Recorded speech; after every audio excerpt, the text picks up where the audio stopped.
Olá, pessoal! Bem-vindos ao Cidadania na Sala. Hoje eu tenho o prazer de receber aqui conosco o cientista político e educador Humberto Dantas. Doutor e mestre em ciência política pela USP, Humberto é especialista em temas como democracia, educação política, sistema eleitoral e conjuntura política brasileira. Humberto já desenvolveu e ministrou cursos de formação política para milhares de jovens brasileiros e é um tema que ele estuda na sua pesquisa de pós-doutorado na FGV. Muito obrigada por estar aqui conosco hoje, Humberto. Júlia, eu que agradeço. Fico muito feliz de poder falar sobre isso com vocês. Acho que é uma contribuição, enfim, ao longo de aproximadamente aí 15 anos, acho que um pouco, desde 2001, né, que 18 anos, na verdade, 2002, 18 anos, enfim. Contribuição muito legal, livro, curso, palestra, fala, muito jovem, muita gente envolvida e fico muito feliz de ser descrito dessa forma por você. Ouço assim e fico com um sorriso na cara. Legal. Ai, que bom, que bom. Bom, Humberto, a gente sabe, né, que historicamente a política é tratada como um tabu no Brasil. E muitas pessoas ainda têm uma ideia de que a política não deve ser discutida ou que deve ser um tema da esfera privada. O que é a educação política e por que esse tema deve ser trazido para as escolas? Bom, na verdade, quem pensa assim pensa de uma maneira muito contraditória, né? Quer dizer, a política não pode ser vista como um assunto de ordem privada, porque a política é o maior lastro que nós temos com o universo público, né? Com o universo coletivo. É claro que eu faço política no ambiente doméstico, claro que eu faço política na minha vida. A política aí a gente poderia dizer que é a arte da negociação, eu negocio em todos os lugares que eu estou, mas o mais elementar dos universos é o público, o mais, e ao mesmo tempo o mais complexo, e é nele que eu faço política e, portanto, eu preciso discutir política com as demais pessoas com as quais eu vivo. É claro também que, à medida em que determinados grupos se apropriam de determinados espaços, se eles convencerem os demais de que esses espaços são ruins, proibidos, negativos, corrompidos, etc., etc., etc., maior controle eles terão sobre esses espaços, e eu vou ficar à mercê da ética desses indivíduos, de saber se esses indivíduos cumprem um papel público ou se eles efetivamente constroem nesses ambientes públicos esferas privadas associadas aos seus interesses. E a gente sabe que é assim que é. Então, é por isso que é tão elementar e tão importante que a política esteja na escola, para fazer com que as pessoas, desde cedo, que esses indivíduos, que esses agentes, esses jovens, que são indivíduos conscientes, conhecedores da realidade, demandantes de políticas públicas, agentes sociais, entendam que eles têm um papel. Se a partir disso eles quiserem abdicar desse direito e abrir mão dessa participação, ok, é um direito das pessoas. Não participar também é um ato político de uma certa lógica de participação. Mas eu não posso simplesmente dizer não quero saber disso e desistir de tudo isso, porque afinal de contas isso me envolve e isso diz respeito a mim. Obrigada, Humberto. Bom, e a gente sabe, né, que nessa lógica, muitas vezes a educação política ela acaba sendo temida por associarem ela com uma educação político-partidária, né? Por que tu acha que isso ocorre e tu acha que isso tem uma relação das pessoas não enxergarem a política como uma ciência? Esse é um grande desafio, né? Primeiro, né, a política é uma ciência, né? Ela é uma temática de interesse científico, é um objeto, né? É uma temática essencial com diversos objetos de interesse científico. Então, assim, a gente precisa ter isso em mente. Depois, existem duas grandes ameaças: a ameaça de ofertar conhecimento e a ameaça de ofertar um conhecimento distorcido à luz daquilo que seria minimamente equilibrado e razoável. Eu acho que a sua pergunta se concentra nesse segundo aspecto, mas acho que o primeiro aspecto também é relevante, também é importante, né? Quer dizer, então, primeiro, por que não formar as pessoas politicamente de maneira minimamente razoável e responsável? Por que eu não digo para as pessoas, olha, existe um sistema eleitoral, um sistema partidário, um sistema político, um sistema de governo, existe uma multiplicidade de sistemas que se interrelacionam e permitem que a gente participe, escolha, decida, pense, porque ofertar consciência é algo entre aspas, em termos históricos, perigoso, né? Isso está na filosofia, isso é histórico, né? Dê consciência às pessoas e você mudará a realidade delas, e etc, etc, etc. Não dê e você poderá levá-las da forma como você preferir, né? John Stuart Mill, governo representativo, existem dois tipos de cidadãos, os passivos e os ativos. Os passivos interessam aos governantes, os ativos interessam à sociedade. Essa distinção é muito estranha, porque como é que um indivíduo interessa à sociedade e não aos governantes, e quem são os governantes? E aí a gente começa essa discussão. Então, esse é o primeiro ponto. O segundo ponto em que medida isso se torna uma ameaça no sentido partidário, ideológico, etc, etc, etc. À medida em que eu não formo o educador. O educador é o agente central dessa história, ele é super importante, ele precisa ter a consciência dele enquanto agente de disseminação de um conteúdo fundamental para uma reflexão que oferte às pessoas a possibilidade de escolha. Eu não posso chegar na sala de aula e dizer, olha, vote assim, queira assim, o meu partido é melhor que o seu, sua família não sabe nada, você não sabe nada, a internet está errada, né? Eu sei, eu estou te dizendo e quero que você haja do jeito que eu quero. Esquece. Eu não acredito muito nisso, sabe, Júlio? Eu acho que, primeiro, eu entro em sala de aula hoje com 40, 50, 30, enfim, meninos, meninas, né? Molecada, rapaziada, galera, enfim, que carrega isso aqui no bolso. Eu não posso achar que enquanto eu estou falando, o cara não vai estar aqui e não vai dizer, ô professor, peraí que não é bem assim. E é aí que começa um bom debate, um debate agradável, um debate gostoso. Eu não posso querer me sobrepor ao universo achando que eu sou um detentor do conhecimento, que os alunos são o receptáculo vazio daquilo que eu quero preencher na cabeça deles. Isso nem na minha época de escola era assim. Eu estou com 45 anos. Desafiei minha professora de português aos 17, porque ficou brava que eu estava usando a camiseta de um candidato a prefeito de São Paulo que ela não gostava. Estabeleceu-se o conflito e foi genial. Ela não gostou muito. Eu ainda encontro com ela, ela fala, você era um subversivo. Eu falei, a senhora que não sabia que por trás de um aluno comum, que a senhora pensou que fosse vazio, tinha alguém que tinha opinião, e eu tenho opinião até hoje, gosto muito de ter, por mais que ela possa ser equivocada, e eu tenha que me reinventar a todo instante. Mas é por isso, os educadores precisam se reconhecer enquanto agentes responsáveis pela disseminação de um conteúdo que dê oportunidade de construção de realidades distintas por esses jovens.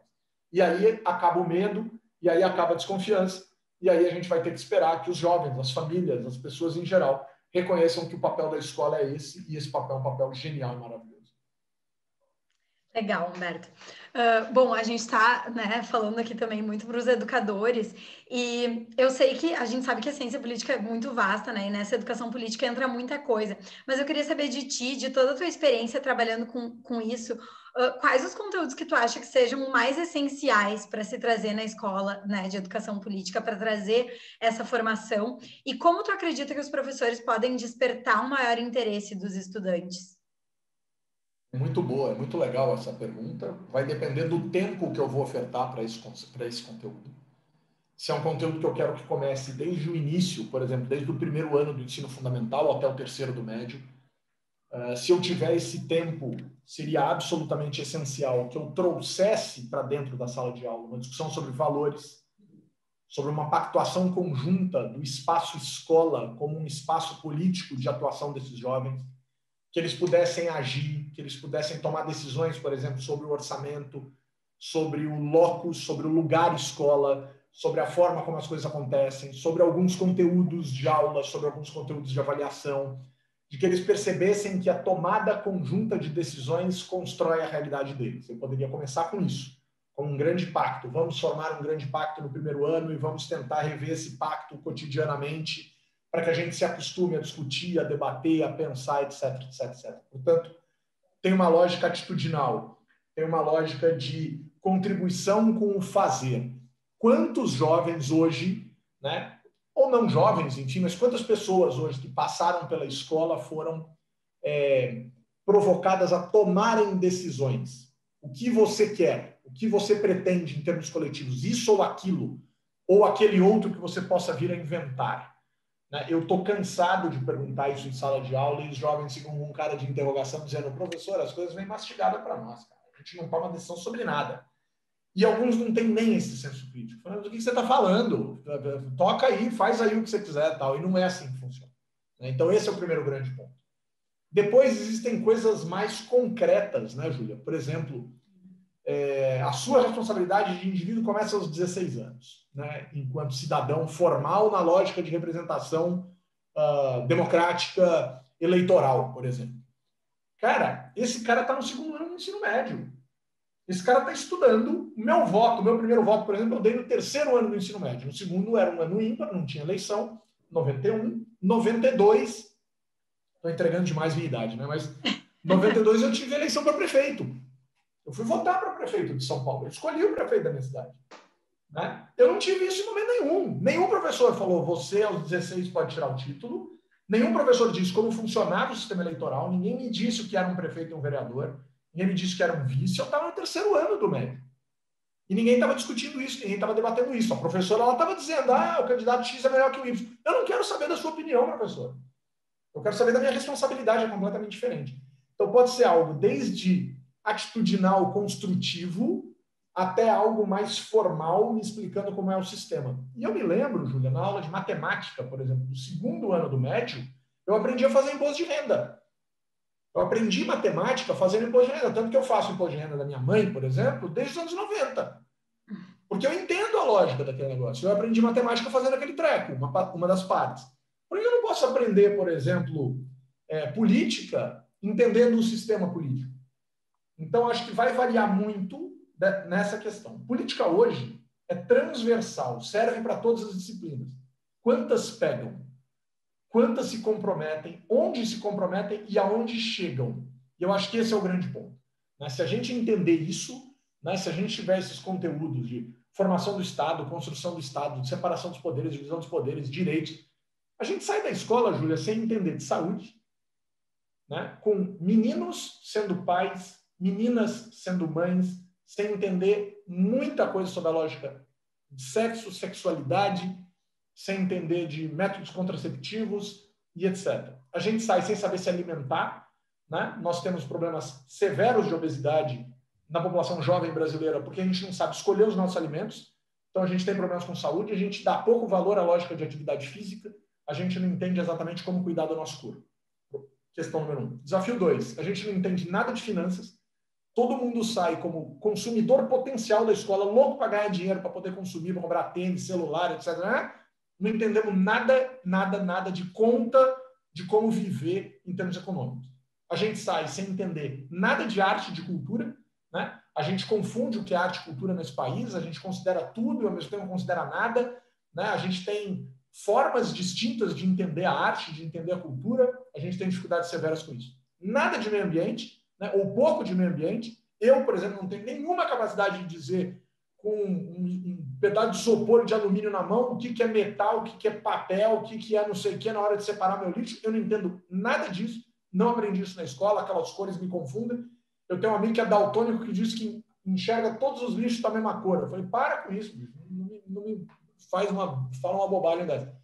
Então, a gente tem dificuldades com questões ambientais e a gente tem dificuldades com questões políticas. Quer dizer, a gente não sai cidadão da escola. A gente sai, eu manjo, P é igual a MC delta T. Eu lembro dessa porcaria, dessa fórmula de termodinâmica. Não faço ideia para que isso serve, com todo respeito, né? Mas todos os meus amigos que sabem continuam votando, né? Tem um compromisso com as urnas que eu também tenho e eu queria saber aonde a gente chega junto nessa história. Tá certo, Humberto. Bom, e tu trabalha há muito tempo, né, com essa educação, com essa formação política de jovens. Tu acredita, né, ao longo de todos esses anos, que o interesse dos jovens tem aumentado nos últimos anos? E em relação às escolas, como tu vê elas recebendo isso?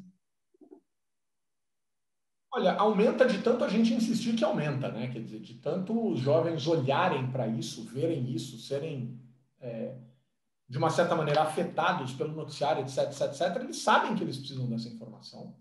E quanto mais o país conseguir convencê-los de que eles são cidadãos e têm direitos, maior a probabilidade deles quererem entender que direitos são esses e aonde eles procuram esses direitos. Então, existe sim interesse. E nas periferias, para mim, isso é absolutamente claro, nítido e absoluto. Eu vou à periferia e a molecada, a meninada sabe que precisa entender de certas políticas públicas para adensar a sua condição de cidadão. Entender de política de transporte, entender de política de segurança, entender de política de educação, eles estão dentro de um local de política de educação, entender de política de saúde, entender de mobilidade, entender de estrutura, entender política em geral, políticas públicas em geral, mas também saber quais são os seus representantes, quem são os seus representantes, seus papéis na sociedade. E eu acho que é por isso que aumenta esse interesse. Eu vou a escolas públicas, fui a escolas públicas, principalmente de ensino médio, de 2008 a 2020, né? Encerramos um projeto grande com escolas públicas por absoluto cansaço, estafa e limite físico do ser humano de conseguir fazer essas coisas acontecerem. Mas foram 12, 13 anos de um trabalho muito intenso, percebendo nesses jovens um interesse muito grande, desde que você tirasse da cadeira que ele está sentado quando você entra na sala de aula para falar sobre política, 2 taxinhas, né? 2 daqueles parafusinhos, daqueles preguinhos que eu poderia maldosamente, bizarramente colocar na cadeira para alguém sentar e se machucar, né? Horrível isso, mas enfim, o pessoal vai entender a metáfora que eu estou querendo fazer aqui. Quando ele senta nesses 2 pregos, cara, ele tem que dizer, eu não sou o dono da verdade, então eu já tiro legal, vou poder falar, vou poder pensar, vou poder refletir e tal. E 2, eu não vim aqui pedir voto, eu não vim aqui dizer que você tem que pensar como eu vim aqui só te explicar algo que muito provavelmente passa pela sua cabeça e que é conteúdo de Enem, é conteúdo de processo seletivo de emprego, que essa molecada está procurando emprego, é conteúdo de vida, é conteúdo de cultura e etc, etc, etc. Aí esse cara relaxa. Quando esse cara relaxa, a gente entra. E quando a gente entra contando para ele o que é democracia, o que é cidadania, né, o que é divisão dos poderes, o que são os representantes, como é o sistema, como ele funciona. E a gente tem colhido resultados muito, muito, muito gratificantes com essa molecada. E por isso eu acho que basta uma fagulha, basta uma faísca para acender a churrasqueira, aproveitando que a gente está falando com o pessoal do Rio Grande do Sul. Né? E quando acende churrasco, o gaúcho adora, e aí a gente faz uma festa maravilhosa e é muito bacana isso. Ah, muito legal, Eu Humberto. também gosto. Bom, eu vou trazer uma última pergunta aqui para ti, né? Agora puxando mais para esse lado da participação política, né? A gente vive numa democracia representativa e a gente vê que o nível de participação política da população ainda não é o ideal, né? Que a gente desejaria.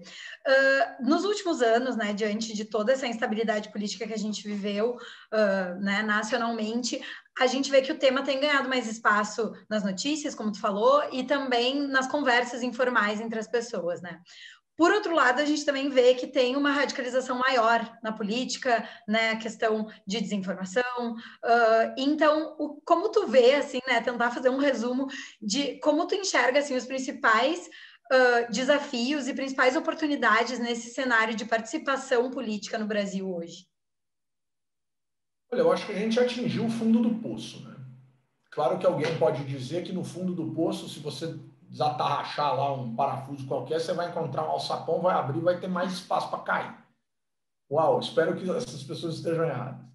Quando você atinge o fundo do poço, você flexiona o joelho assim, dá um impulso com o pé e volta para a superfície. Eu acho que a gente está nesse caminho. A gente atingiu o que existia de pior em matéria de ódio, de diferença, de intolerância, de incapacidade de enxergar o outro, de respeitar a opinião alheia, e a gente talvez esteja voltando para a superfície, com medo de perder o ar durante o percurso, e quando chegar lá em cima, vai jogar água para tudo que é lado, vai dar aquela respirada e dizer, nossa senhora, eu achei que eu fosse morrer afogado. Exato, a gente achou que fosse morrer afogado.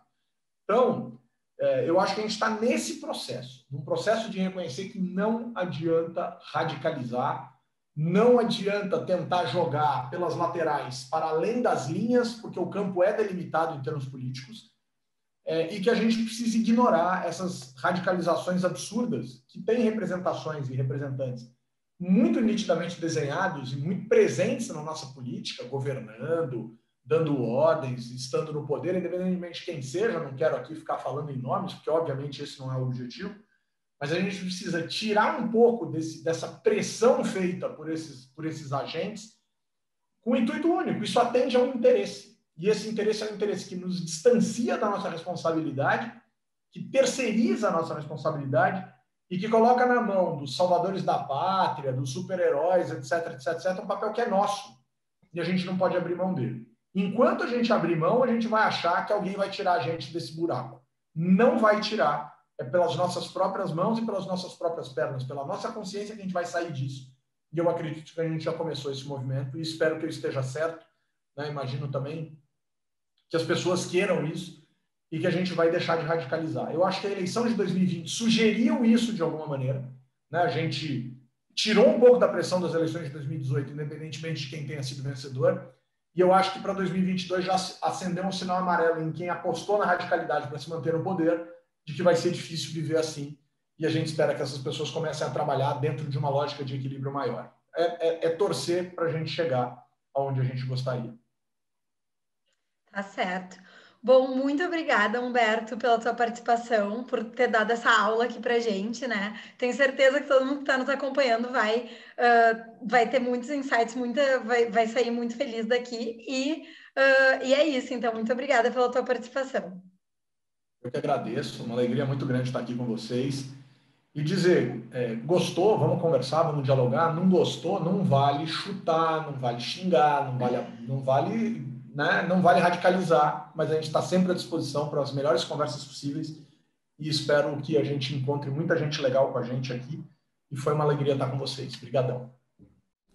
O Cidadania na Sala é um programa da MOBS, uma organização sem fins lucrativos que promove a educação para a cidadania no Brasil de forma suprapartidária.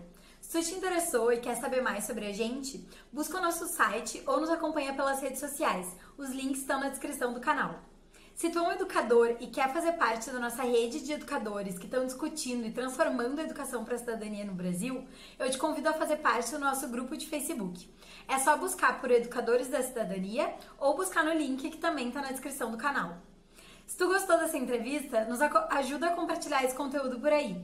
Curte, compartilha e te inscreve no canal para acompanhar os próximos episódios. Até o próximo!